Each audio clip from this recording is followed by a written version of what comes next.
Microsoft ওয়ার্ডের paragraph গ্রুপে থাকা বুলেট অপশনটি একটি খুবই কার্যকরী টুল, যা তথ্যকে তালিকাবদ্ধ করে গুছিয়ে উপস্থাপনের জন্য ব্যবহৃত হয়। সাধারণত যখন কোনো তালিকা তৈরি করা হয়, তখন প্রতিটি আইটেমকে আলাদাভাবে দেখানোর জন্য বুলেট বা বিন্দু চিহ্ন ব্যবহার করা হয়।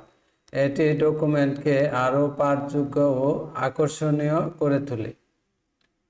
বুলেট ব্যবহার: লেখাকে পয়েন্ট আকারে সাজানোর জন্য ব্যবহার করা হয়। কিভাবে করবেন? প্যারাগ্রাফ গ্রুপে বুলেট আইকনে ক্লিক করলে ডিফল্ট বুলেট স্টাইল আসবে। বুলেট আইকন বা রিবনে যদি ক্লিক করি তাহলে ডিফল্ট বুলেট স্টাইল আসবে। আমরা যদি এখানে রেখে বুলেট রিবনে ক্লিক করি তাহলে একটা বুলেট চিহ্ন অথবা বিন্দু আসলো। আবার এখানে রেখে যদি আমি এখানে আবার ক্লিক করি, হোম ট্যাবের মধ্যেও বিন্দু অথবা বুলেট আইকনটি যুক্ত হয়েছে। আমরা যদি এগুলো সিলেক্ট করে বুলেটে ক্লিক করি তাহলে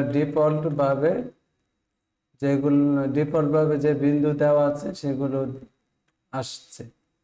আমরা যদি এখন কাস্টমাইজ করতে চাই, কাস্টমাইজ করতে বুলেট ড্রপডাউন খুলে বিভিন্ন ডিজাইন নির্বাচন করতে পারেন। আমরা যদি এই বুলেট বা বিন্দুটাকে যদি চেঞ্জ করতে চাই তাহলে কি করতে হবে? সিলেক্ট করে আমরা চলে যাব ড্রপডাউন অ্যারো বাটনে। এখানে ক্লিক করলে আমরা যদি এই বিন্দুটা নেই তাহলে সিলেক্ট করলে ওই বিন্দুটা হয়ে যাবে। আমরা যদি আবার যাই, গিয়ে যদি এটা দিয়ে দিই তাহলে এটা হয়ে যাবে।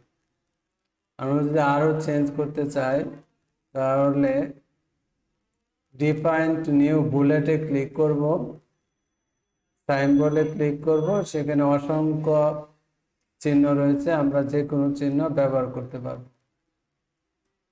আমরা যদি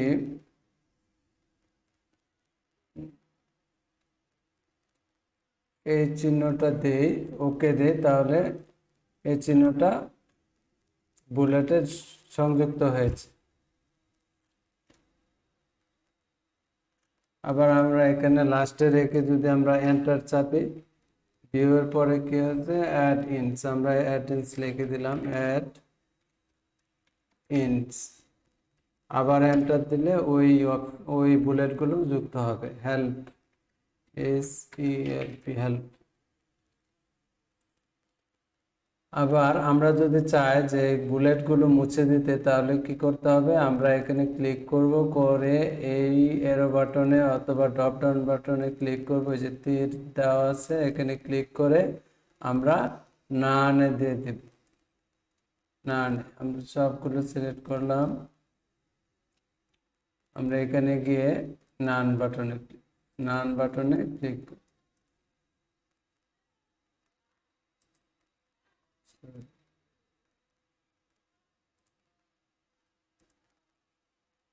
নান বাটনে ক্লিক করব। ওকে।